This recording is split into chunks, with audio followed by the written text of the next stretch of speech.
So late last night, the latest Nintendo financial report went out that details things like Nintendo Switch sales and Nintendo Switch software sales. And a lot of people were wondering, well, how is the Nintendo Switch doing? How did the Nintendo Switch do in the last quarter of 2019? What are game sales looking like? And what is the future of this system? Well, we got a bunch of details, and I basically just want to go over this information with you guys. I'm RGT85. If this is your first time on the channel, make sure you hit that subscribe button. And without any further ado, let's jump into Nintendo's latest financial report and talk about how the Nintendo Switch sales are just literally on fire. So kicking things off, we got an update on the Nintendo Switch hardware sales for life to date. Now, of course, the Nintendo Switch will be turning 3 in the month of March. So a lot of people were wondering, well, how is the system doing? How is the system doing in comparison to the competition and in comparison to other Nintendo systems? Well, the latest number for the Nintendo Switch in worldwide sales comes in at 52.48 million units sold worldwide. So roughly 52.5 million sold worldwide. And that, of course,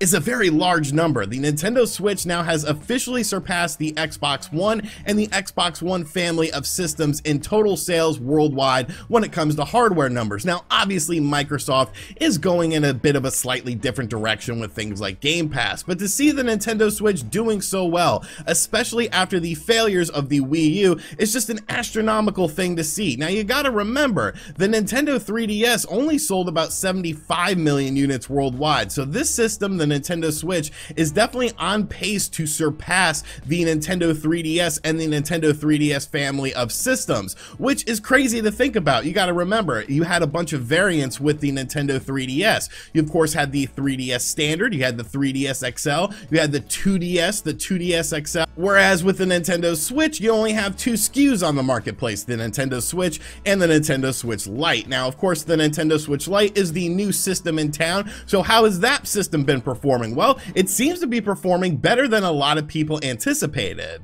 The Nintendo Switch Lite has hit 5.2 million units worldwide life to date. Now, what's impressive about that is just the amount of time that the system has been on the market, and of course the fact that the Nintendo Switch still exists. And the Nintendo Switch Lite, of course, was a system that some people were like, well, what's the point of this system? It's not really a Nintendo Switch. But a lot of people did feel like something like the 2DS and the 3DS, that of course had lower entry points, made it more attractive for those people who might not really care about the home console division of the Nintendo Switch, but were more interested in the portable system of the Nintendo Switch and wanted a better dedicated portable system. So when it comes to Nintendo Switch Lite sales, the biggest region is actually the Americas, coming in at 2.1 million units sold. In Japan, you have 1.36 million units sold. In Europe, you have 1.3 million units sold. And then in other regions, you have roughly 500,000 units sold. But what's interesting to me about that is you really don't think of the Nintendo Switch Lite as being that dominant in the America regions, because obviously the Japanese people love handheld systems. That's where things like the 3DS and the 2DS and the Nintendo DS really sort of thrived, was in the Japanese marketplace. So it's sort of a shift that we're seeing with the Nintendo Switch Lite. It's sort of breaking down conventional barriers that we have seen in the past when it comes to hardware sales, because it's most dominant in the America regions. Moving right along, we have updated sales statistics for many Nintendo Switch games, and we actually have new information about Nintendo Switch game sales that we haven't had previously. The highest selling game, of course, on the Nintendo Switch is Mario Kart 8 Deluxe, and it is just sitting on top of its castle right now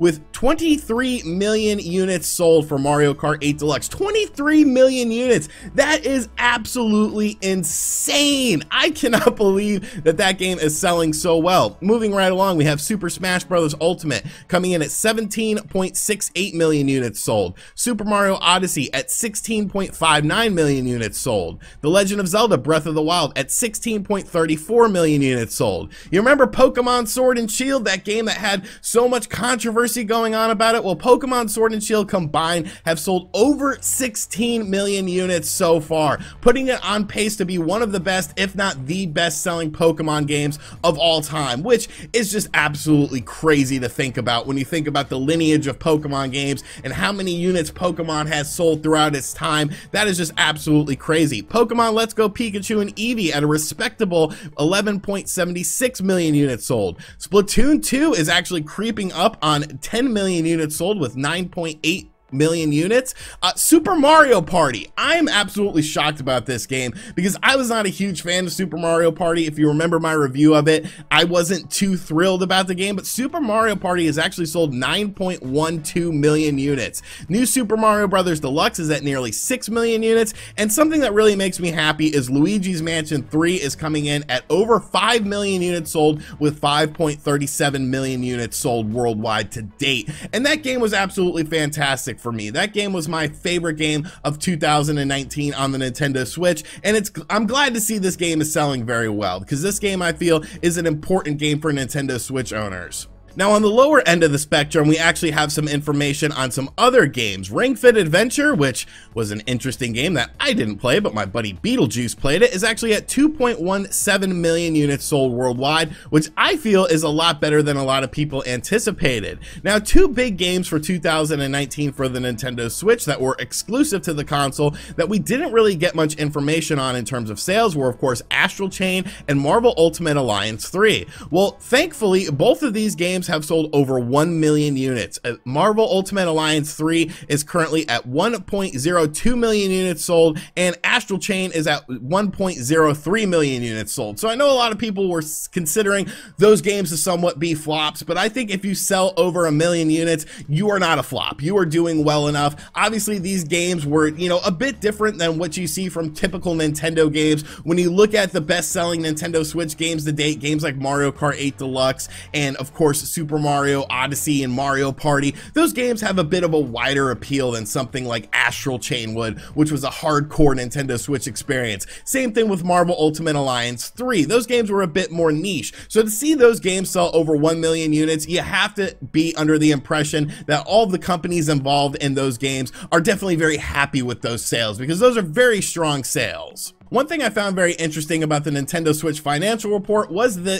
talk of digital sales for Nintendo Switch games. Now, you constantly hear from different companies and different individuals that, of course, physical games are an archaic thing. Physical games are going away. It's going to be an all-digital future. And while I do believe that at some point in time we will have an all-digital future, you can't sort of downplay the fact that physical games are still important, especially on certain systems. Now, Nintendo reported all of their physical sales data and their digital sales data during this report, and how much of these games that were sold were done digitally. Well, only 28.6% of all games sold on the Nintendo Switch that were first-party games that Nintendo tracks were sold digitally. So that means over 71% were done physically. So to me, if the majority of the games that are selling are being done physically, how can you say that the physical game medium is slowly dying? How can you say that the physical game medium isn't important? The physical game sales on the Nintendo Switch are still the majority. Now, when you start talking about things like maybe it's 55% to 45% in favor of physical sales,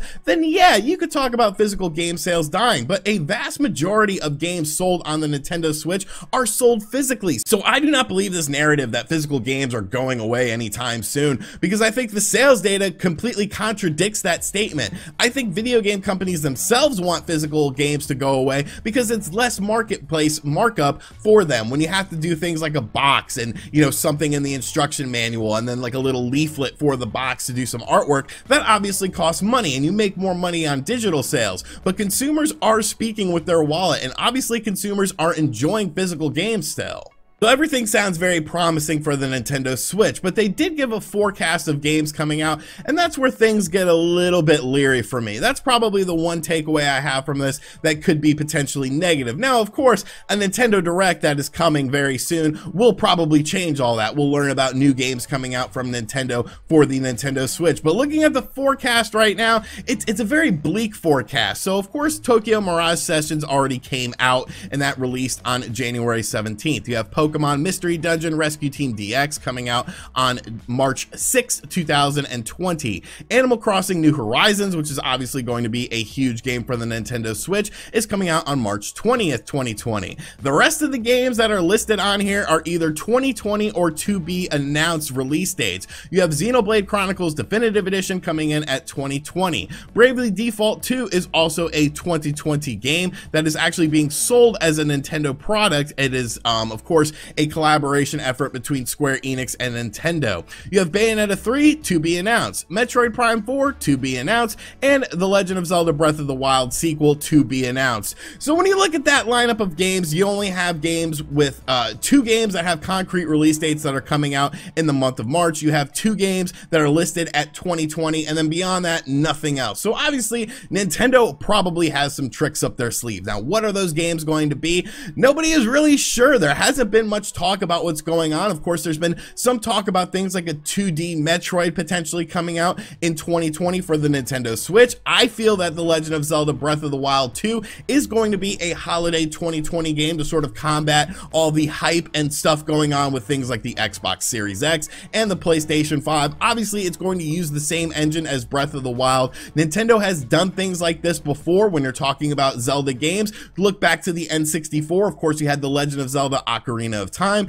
and The Legend of Zelda Majora's Mask, both using the same engine, just Majora's Mask sort of expanded upon that. And of course, The Legend of Zelda Breath of the Wild was a bit throttled by something like the Wii U. So there's obviously more room for improvement with the sequel for the game as far as things like visual fidelity and of course frame rate and resolution is concerned. So this is the only real area of concern. Like I said, things like a Nintendo Direct are going to completely transform this, but overall, you have to be impressed with the Nintendo Switch. This system has already outsold the Xbox One family of systems in less than 3 years on the marketplace. Nintendo Switch games are selling astronomically well. Even more niche games like Astral Chain and Marvel Ultimate Alliance 3 are showing strong sales numbers. So overall, Nintendo is definitely in a very good place. They need to keep this momentum going in 2020 though by starting to announce bigger games and bigger titles coming out exclusively for the Nintendo Switch. But just as someone who covered a lot of Wii U stuff back when I used to work for Nintendo Enthusiasts, to see this transformation for Nintendo, to see, you know, going from the bottom of the barrel to potentially being one of the best selling systems of all time from the Wii U to the Nintendo Switch is just an absolutely remarkable recovery story.